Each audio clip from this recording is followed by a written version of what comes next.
नाशिकमध्ये एका छोट्याशा केबिनमध्ये एक महिला अर्ध बेशुद्ध अवस्थेत खुर्चीवर टेकलेली. समोर बसलेला एक माणूस स्वतःला दैवी शक्तीचा अवतार म्हणवणारा आणि टेबलावर ठेवलेला अर्धवट खाल्लेला पेढा. बाजूला तांब्याच्या भांड्यातलं पाणी. प्रश्न एकच होता, त्या दरवाजा मागे नेमकं काय चाललं होतं? आणि त्या CCTV कॅमेऱ्यात कैद झालेलं वेगळंच सत्य, जे काही दिवसांनी बाहेर आलंच. ते पाहून लोकांच्या पायाखालची जमीनच सरकली होती.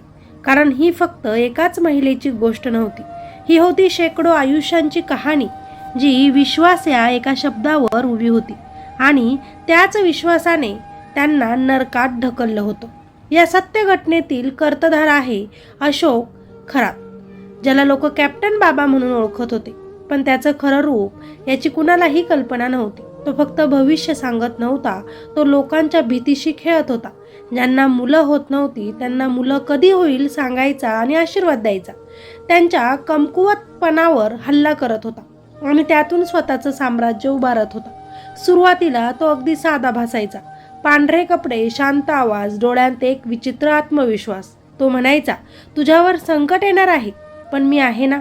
आणि एवढंच ऐकल्यावर समोरचा माणूस पूर्णपणे त्याच्या जाळ्यात अडकायचा. विशेष महिलांनाच तो वेगळ्या पद्धतीनं टार्गेट करायचा. तुझं ग्रहदोष आहे, तुझं आयुष्य वाचवायचं असेल तर खास पूजा करावी लागेल, मी दिलेला खडा वापरावा लागेल आणि मग सुरू व्हायचा त्याचा खरा खेळ. तो महिलांना एक विशेष प्रसाद खायला द्यायचा, पेढा आणि पाणी. पण त्या प्रसादात काहीतरी मिसळलेलं असायचं, ज्यामुळे काही मिनिटातच त्या महिलांना चक्कर यायला लागायची, डोकं जड व्हायचं आणि शरीरावरचं नियंत्रण सुटायला लागायचं. आणि हीच वेळ तो निवडायचा. ही दैवी प्रक्रिया आहे, घाबरू नकोस असं सांगून तो त्यांना विश्वासात ठेवायचा. पण प्रत्यक्षात तो त्यांच्या असहाय्य अवस्थेचा फायदा घेत होता. पाणी देऊन अर्ध बेशुद्ध अवस्थेत करून खोलीतल्या लाईट बंद करत, मी तुझा कृष्णा आणि तू माझी राधा कानात फुटफुटत आणि अत्याचार करत. कुणाला बाळ होत नसेल तर त्या महिलांना त्याच्या उपायांमुळे बाळ झालं असेही लोक म्हणाले. अशाच त्यांच्या जाळ्यात अडकलेल्या महिलांच्या, मुलींच्या आणि उद्योजकांच्या काही घटना. एक दिवस दुपारची वेळ होती, वातावरण शांत होतं आणि त्या शांततेत एक आई वडील आपल्या तरुण मुलीला घेऊन त्याच्या दरबारात आले. त्यांच्या चेहऱ्यावर काळजी होती, डोळ्यांत आशा होती. आमच्या मुलीचं काहीतरी चांगलंच व्हायला हवं, एवढंच त्यांना हवं होतं. त्यांनी त्या माणसावर विश्वास ठेवला, कारण लोक म्हणत होते तो मार्ग दाखवतो, तो भविष्य बदलतो. त्या बाबाने त्या मुलीकडे बारकाईनं पाहिलं, काही क्षण शांत बसला, डोळे मिटले आणि मग हळूहळू बोलायला सुरुवात केली. तुमच्या मुलीचं भविष्य खूप उज्ज्वल आहे, पण सध्या तिच्यावर मोठं संकट येणार आहे. आई वडील घाबरले. तेव्हा तो म्हणाला, मी आहे ना, सगळं ठीक करतो. हे शब्द ऐकताच आई वडिलांच्या चेहऱ्यावर समाधान आलं. त्यांनी लगेच मान डोलावली. मग तो म्हणाला, ही एक विशेष पूजा आहे, तिच्यासोबत मला एकट्यानं बोलावं लागेल. तुम्ही जरा वेळ बाहेर बसा. आई वडील निष्काळजीपणे बाहेर बसले. त्यांना वाटलं आपण योग्य ठिकाणी आलोय. दरवाजा हळूच बंद झाला आणि आत फक्त तो आणि ती मुलगी. तो तिच्या जवळ आला, शांत आवाजात बोलू लागला, घाबरू नकोस, ही दैवी प्रक्रिया आहे. त्यानं तिला पेढा दिला आणि तांब्याच्या भांड्यातलं पाणी पिण्यास सांगितलं. हा प्रसाद आहे, यानं तुला बरे वाटेल. मुलीनं विश्वासाने ते घेतलं. काही मिनिटात तिचं डोकं जड होऊ लागलं, डोळे मिटायला लागले. तिला काहीतरी बरोबर नाही असं जाणवत होतं, पण शरीर साथ देत नव्हतं. तो हळूहळू तिच्या जवळ येऊ लागला. तिच्या असहाय्य अवस्थेचा फायदा घेत तिच्यावर तो जबरदस्ती करू लागला. मुलगी अर्धा बेशुद्ध अवस्थेत होती, तरीही ती नकार देत होती, थांब म्हणत होती. पण तिचा आवाज कमकुवत होत चालला होता. आणि त्या क्षणी त्याचा खरा चेहरा तिच्याही समोर आला. तो हळू आवाजातच म्हणाला, शांत रहा, माझी ओळख खूप मोठी आहे, तुझं आयुष्य बदलून टाकीन, तुला चांगली नोकरी मिळेल, सगळं काही तुझ्या मनासारखंच होईल. ही फक्त लालच नव्हती, ही एक तिला दिलेली धमकीही होती. जर कुणाला सांगितलं तर तुझं नुकसान होईल. त्या अवस्थेत भीती, लाज आणि असहाय्यता या सगळ्यांनी त्या मुलीला पूर्णपणे गप्प केलं. ती काहीच बोलू शकत नव्हती, काही करूही शकत नव्हती. थोड्या वेळाने त्या खोलीचा दरवाजा उघडला. मुलगी बाहेर आली, चेहरा फिकट पडलेला, पण ती शांत राहिली. कारण तिला भीती होती, तिला लाज देखील वाटत होती. ती शांत राहिली कारण हा समाज काय म्हणेल हा प्रश्न तिच्या मनात होता. तसेच त्याच्या दरबारात येणारे लोक हे फक्त सामान्य लोक नव्हते.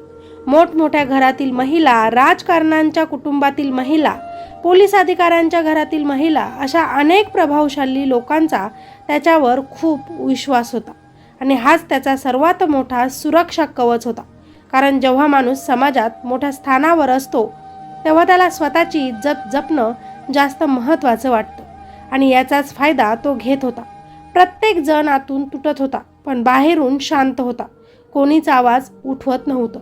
कारण एकच भीती, आपली बदनामी होईल. आणि अशा शांततेत त्याचं साम्राज्य हे दिवसेंदिवस वाढत गेलं. पण त्याचे कारनामे इथेच थांबत नव्हते. तो फक्त महिलांनाच नाही तर व्यावसायिक लोकांनाही तो फसवत होता. तो म्हणायचा, माझ्याकडे एक विशेष खडा आहे, हा घातला तर तुझ्या बिझनेसमध्ये जबरदस्त फायदा होईल. अडचणीत असलेला माणूस आशेच्या शोधात असतो आणि तो त्या आशेचाच वापर करत होता.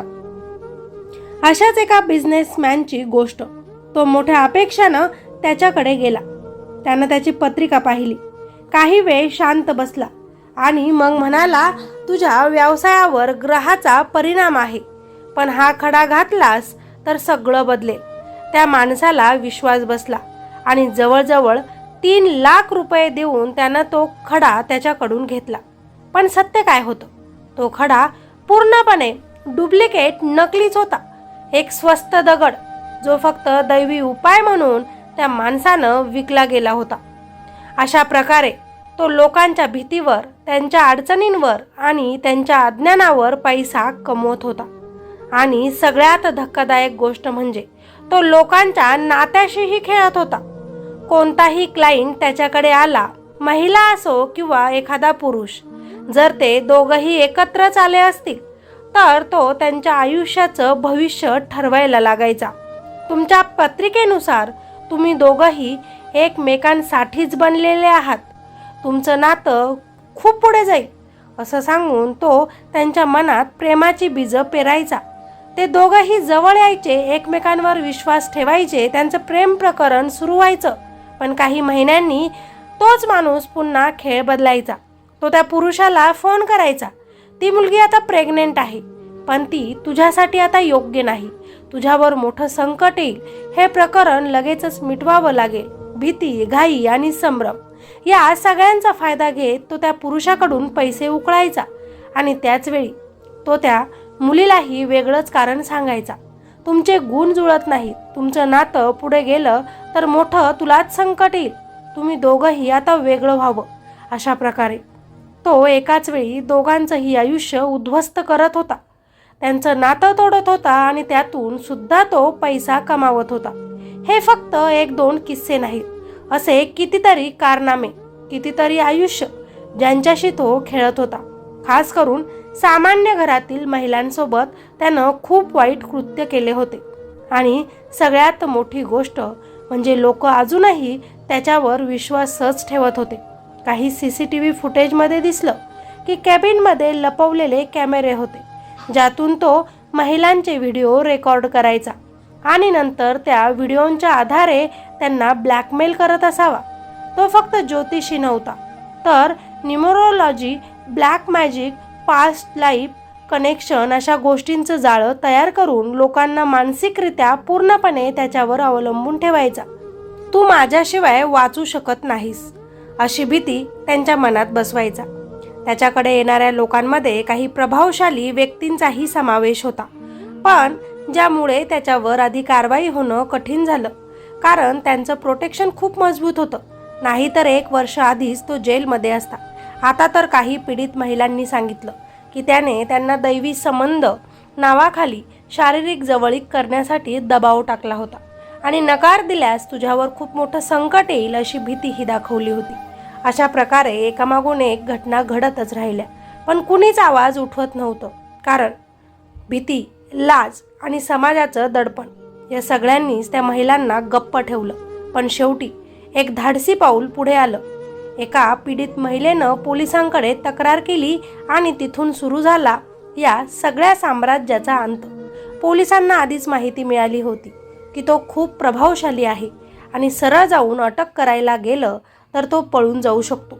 किंवा पुरावे तो नष्ट करू शकतो. म्हणूनच पोलिसांनी एक जबरदस्त प्लॅन आखला. एके रात्री त्याच्या बंगल्याबाहेर अचानकच गोंधळ झाला. चोर आले असा आरडाओरडा झाला. खूप जोरात आवाज उठवण्यात आला. तो घाबरून अर्धवट कपड्यांमध्येच घराच्या बाहेर आला आणि तेवढ्यातच ज्यांना तो चोर समजत होता ते प्रत्यक्षातच पोलीस निघाले. क्षणातच त्याच्या भोवती पोलिसांचा गराडा पडला. त्याला काही कळायच्या आतच त्याला ताब्यात घेण्यात आलं.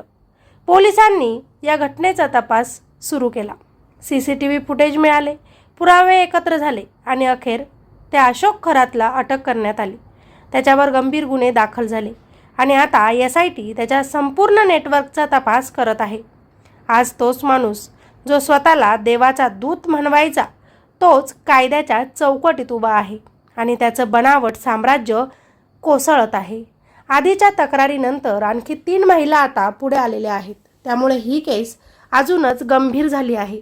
पोलिसांकडे CCTV, लॅपटॉप, कॉल रेकॉर्ड्स म्हणजे CDR, 100पेक्षा जास्त व्हिडिओ पुरावे असल्याची माहिती आता समोर आलेली आहे. त्याचा ऑफिस बॉय म्हणजेच नीरज जाधव याला पोलिसांनी संरक्षण दिलं, कारण त्याच्याकडे देखील महत्त्वाचे पुरावे असू शकतात असं बोललं जात आहे. पण ही घटना आता इथेच संपत नाही, कारण प्रश्न अजूनही जिवंत आहेत. आपण इतक्या सहज कोणावर विश्वास का ठेवतो? आपण देव शोधताना चुकीच्या माणसालाच देव का बनवतो? आणि सगळ्यात मोठा प्रश्न, पुढचा अशोक खरात सारखा माणूस तयार होऊ नये यासाठी आपण काय करणार? तसेच याच्यासोबत अजून कोण कोण असेल ज्याने या माणसाला गुन्हा करू दिला आहे, त्याचं पाप झाकलं? खाली कॉमेंटमध्ये नक्कीच तुमच्या प्रतिक्रिया सांगायचं विसरू नका. चला भेटूया अशाच नवीन माहितीसोबत. तोपर्यंत नक्कीच सतर्क राहा, स्वतःची काळजी घ्या आणि अशा भोंदू महाराजांपासून सावध राहा. धन्यवाद.